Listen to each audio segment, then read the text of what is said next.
Hello বন্ধুরা, তোমরা দেখছো বিশ্বাস টিউটোরিয়াল ইউটিউব চ্যানেল। আর আমি কেবি স্যার তোমাদের মাঝে উপস্থিত হয়েছি 2024-25 টেস্ট পেপার নিয়ে।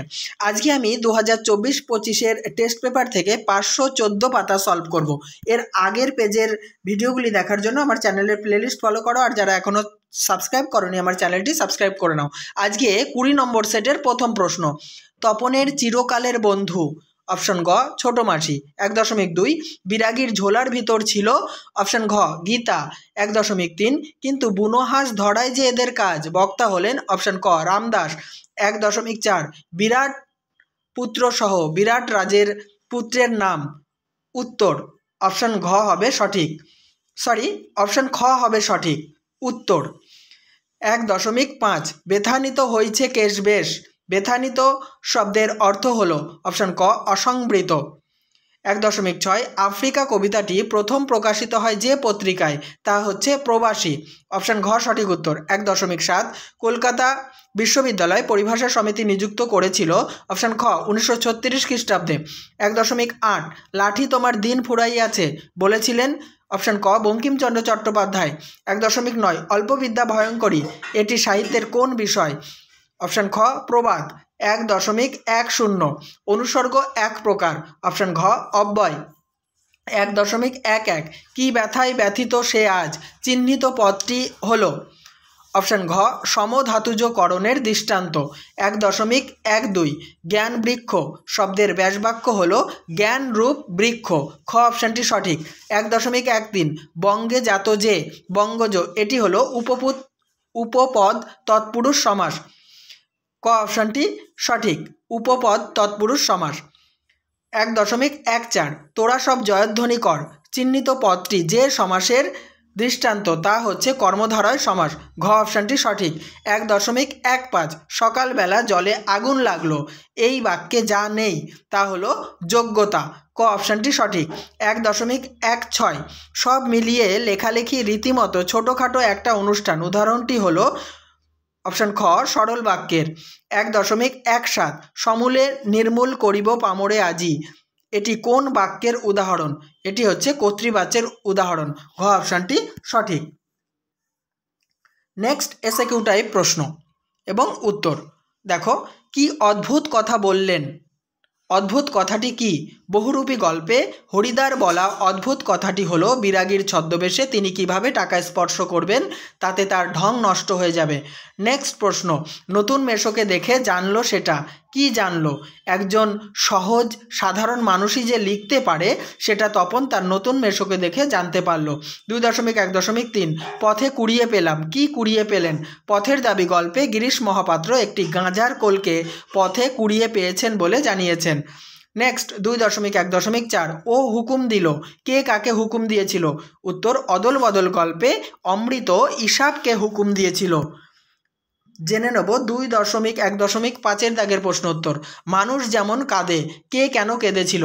নদীর বিদ্রোহ গল্পে নদের চাঁদের দেশের ক্ষীণস্রোতা নদীটি অনাবৃষ্টির কারণে শুকিয়ে যাওয়ার উপক্রম হলে, দুরারোগ্য ব্যাধিতে ভুগতে ভুগতে পরম আত্মীয়া মরে যাওয়ার উপক্রম হলে মানুষ যেমন কাঁদে নদের চাঁদও তেমন কেঁদেছিল।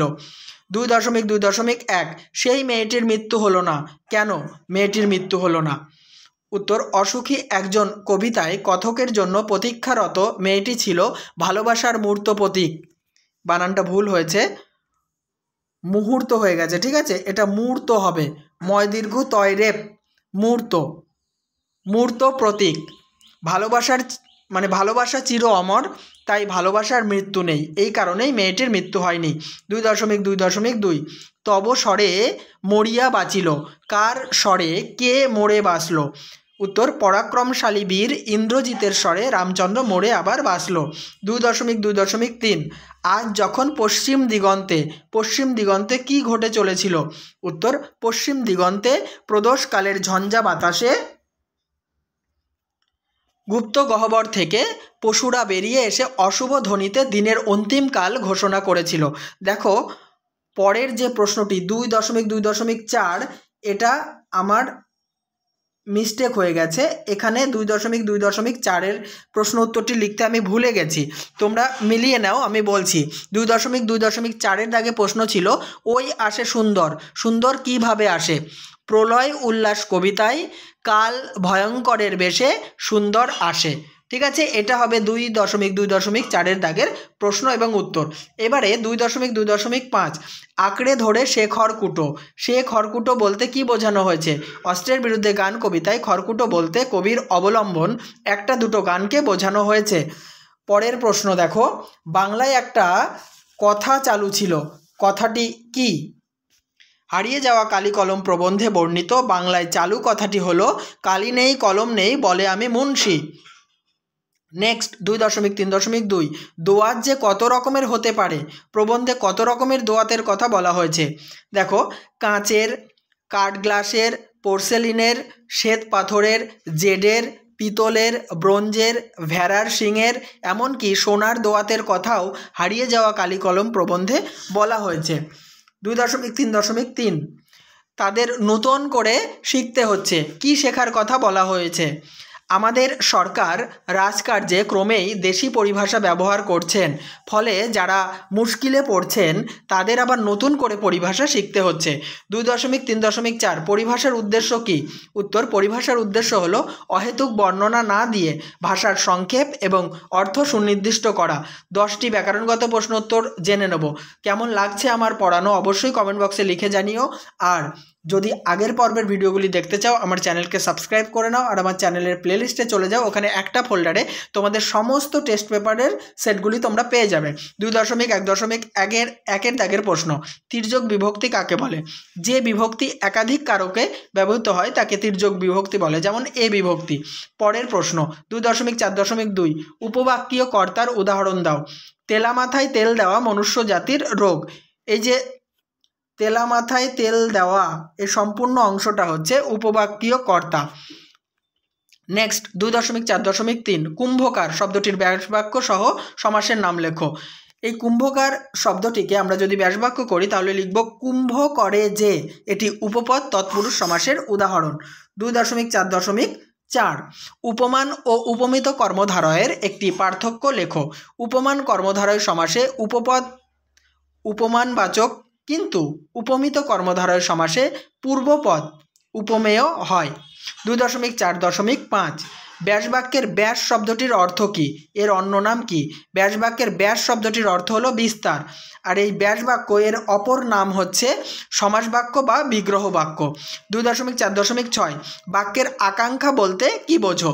বাক্যের পদ সমষ্টির পূর্ণ অর্থ বা পরিপূর্ণ ভাব প্রকাশের অভাবের কারণে উপযুক্ত শব্দ গ্রহণের আগ্রহকে আকাঙ্ক্ষা বলে। একটা উদাহরণ যদি বলি, আমি কাল কলকাতা, তারপরে আর কিছু নেই। ঠিক আছে, আমি কাল কলকাতা কি? দেখো, কিছু একটা জানার ইচ্ছা হচ্ছে, আমি কাল কলকাতা যাব। ঠিক আছে, এই যে জানার একটা ইচ্ছা, এটাই হচ্ছে আকাঙ্ক্ষা। 2.4.7 কার্যকারণাত্মক বাক্যের একটি উদাহরণ দাও। মনে রাখবে, কার্যকারণাত্মক বাক্যের অপর নাম হচ্ছে শর্ত সাপেক্ষ বাক্য। উত্তরটি দেখো, মন দিয়ে লেখাপড়া করলে তবেই ভালো ফল করতে পারবে। নেক্সট 2.4.8 দাগের প্রশ্ন, সন্ধ্যায় পাখিরা বাসায় ফেরে। যৌগিক বাক্যে পরিবর্তন করো। সন্ধ্যা হয় এবং পাখিরা বাসায় ফেরে। 2.4.9 কোন বাচ্যের রূপান্তর সম্ভব নয়? কর্মকর্তৃ বাচ্যের রূপান্তর সম্ভব নয়। শেষ প্রশ্ন 2.4.10 কতদিন পরে এলে। বাক্যটিকে ভাববাচ্যে রূপান্তর করলে হবে কতদিন পরে আসা হলো। এবার 9 দাগে যে চলিত বাংলায় অনুবাদ করতে বলা হয়েছে সেটা আমি বলছি, তোমরা মিলিয়ে নাও। এক লাইন করে বলবো, there is nothing like a book. বইয়ের মতো আর কিছুই নেই। Nothing has been able to stop the man who writes books. কোনো কিছুই বই লেখককে নিবৃত্ত করতে পারে না। পরের একটা বড় লাইন আছে, books have been burned and writers have been tortured, but books have spread themselves throughout the world so that there is no country on earth without them now. এর বাংলা অনুবাদটি হবে, কত বই পোড়ানো হয়েছে, কত লেখকও নির্যাতিত হয়েছেন, কিন্তু সারা বিশ্বে বই এমনভাবে নিজেদের বিস্তার করেছে যে এখন বিশ্বের এমন কোনো দেশ নেই যেখানে কোনো বই নেই। দেখো এখানে একটা লাইন লিখতে আমার মিস্টেক হয়েছে, শেষ line, they are the only things that live forever. শেষ লাইনটি হচ্ছে they are the only things that live forever. এর বাংলা অনুবাদটি হবে, দেখো শেষ লাইন, বই একমাত্র জিনিস যা চিরকালের। তাহলে বন্ধুরা এই পেজটিও সমাপ্ত করলাম। নেক্সট পেজ দেখার জন্য আমার চ্যানেলকে সাবস্ক্রাইব করো আর চ্যানেলের playlist all time follow করতে থাকো।